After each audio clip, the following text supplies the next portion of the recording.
And then we're going to go right into our next segment. Okay, off to our next segment, automated bidding strategies. So this is as of 2023, and just a side note here, Google constantly has new updated automatic bidding strategies. Some of them they have sunset, and sunset means they have stopped using that, the bidding strategies, and some of them are new, some of them are old. These are the ones that they're currently offering. So, an overview of automated bidding strategies. These are machine learning systems that are linked to your Google Ads account. Okay, so obviously they're within Google Ads.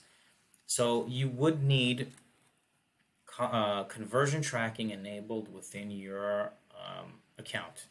So, CPA bidding, ROAS, maximize conversions, all these three of these, you would need conversion tracking in order for this to actually properly work.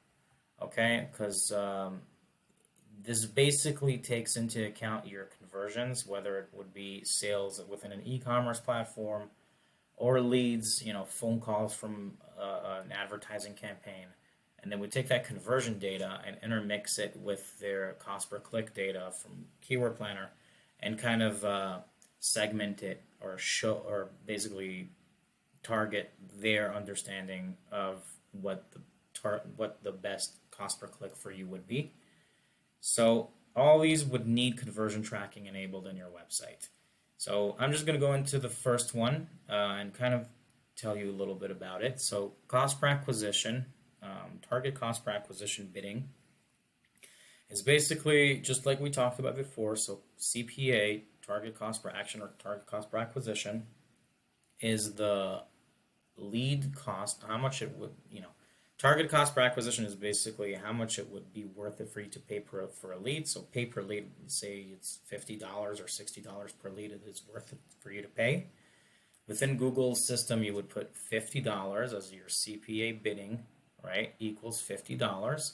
And then they would kind of use their machine learning to bid on specific keywords. According to, to actually match that $50 or $60 cost per acquisition. So they won't go overboard or they won't go under. They would kind of meet the requirements in order to, deliver the ads, to meet that cost per acquisition or cost per lead kind of goal of $50, $60, whatever you put in there. Now, an important kind of note for CPA bidding is that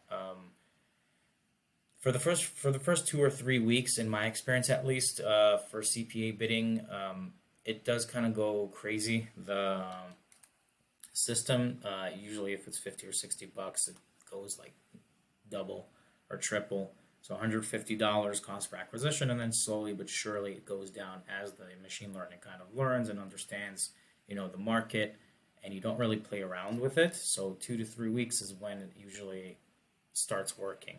Right? It does deliver your target cost per acquisition or whatever it is you're going for. Yes, so if you don't have 2 or 3 weeks, I would not recommend this because this would make your clients get really angry, in my opinion and in my experience. They don't like to see their cost per acquisition go up immensely just because you're, A/B testing a new bidding strategy. But, it depends on what your objective is. That's just a side note there. Going into the next one, return on ad spend. So target return on ad spend is an automated bidding strategy that's more suited for e-commerce and if you have a bulk kind of product feed of 2,000-3,000 products. So just to review, return on ad spend is basically if you put as an advertiser $1 to advertising to a PPC platform, you expect, let's say, a 300% return on ad spend. You would expect $3 back. So you put 100% and you expect 300% return on ad spend, which is fair, which is usually what advertisers get out of in terms of return on ad spend. So within Google Ads, you can actually set your return on ad spend to whatever return on ad spend percent that you are interested in. A side note here is that you obviously can't go overboard. You can't expect like a 20%, to what is it, a 2,000% return on ad spend if your website conversion rate is very low, or if, you know, you don't have good pricing or whatever it is. You need to be realistic in terms of what your return on ad spend is. So this is more targeted for e-commerce users who actually understand their return on ad spend within a realistic kind of number. And then you could set that in. So it's 300%, 400%, etc. And then the machine learning, Google's machine learning will kind of take that percent and correlate it to your conversion rate, and then set bids that will ultimately structure your bids to meet your target return on ad spend. So if it's 200, 300%, it's going to ultimately meet that, or so they say. So the next one would be maximize conversions.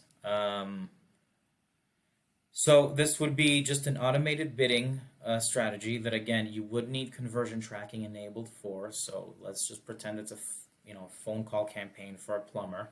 So if you would set max conversions and you would have a phone call as a conversion within Google Ads, the automated bidding system, or the automated bidding strategy, once you actually put it in, will set the bids to have as many kind of conversion count as possible.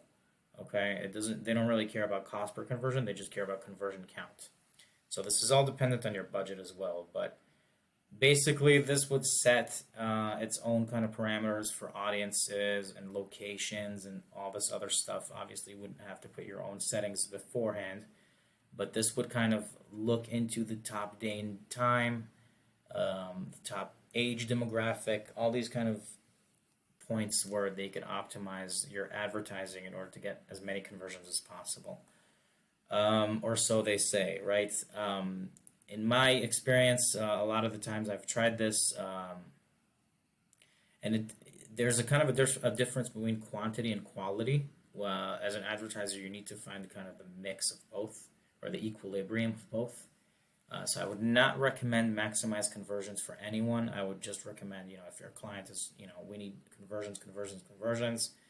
We have a telemarketing office and we have 30 employees waiting for phone calls. That's probably what I would go for, maximize conversions. Okay? But again, it doesn't really cluster in the quality of it. And also, again, it would take 2 to 3 weeks in my experience to actually start working. So if you don't have 2 to 3 weeks for this to actually work, I would kind of skip it. Or again, you could try it and utilize it, but that's just my opinion. And then we're going to go to the next one, maximize clicks, or max clicks. So maximize clicks, the objective of that automated bidding strategy is what it sounds like. It's just to get the most clicks as possible for the lowest cost. So for this, you would actually not need conversion tracking. And a lot of the times that's what Google defaults to in a lot of campaigns. So this kind of bidding strategy is mostly used for, branding agencies who do search campaigns, obviously, search and display or whatever it is. And they just want the maximum amount of clicks that Google has to offer in terms of the budget, right? So if your budget is like $100 a day, this bidding strategy is meant to kind of deliver the maximum amount of clicks that it could possibly give you within that $100 limit. So that's max clicks. A side note on that, if you're kind of focused on conversions and ROI and actually getting sales, this would not really be a good method to go for, because you don't really care about clicks per se.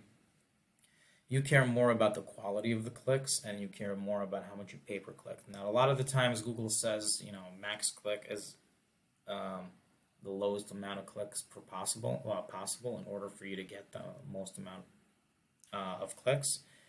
But as we're going to cover soon, you're going to see that there are other bidding strategies that, in my experience, do get you a better cost per click. Overall, a lower cost per click overall. So we're just going to cover that one. We're going to cover that soon. So this was a kind of a quick rundown of automated bidding strategies. So, for your kind of in order for you to understand the differences between them. Again, there are some bidding strategies that have sunset in the past.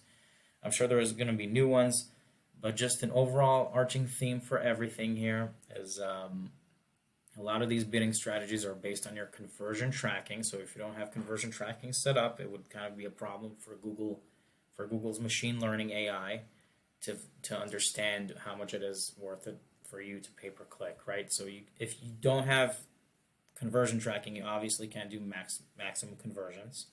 If you don't have conversion tracking, you can't do return on ad spend, because it's basing its machine learning on your actual conversions. So hopefully that made sense. We're going to go into the manual portion of bidding strategies.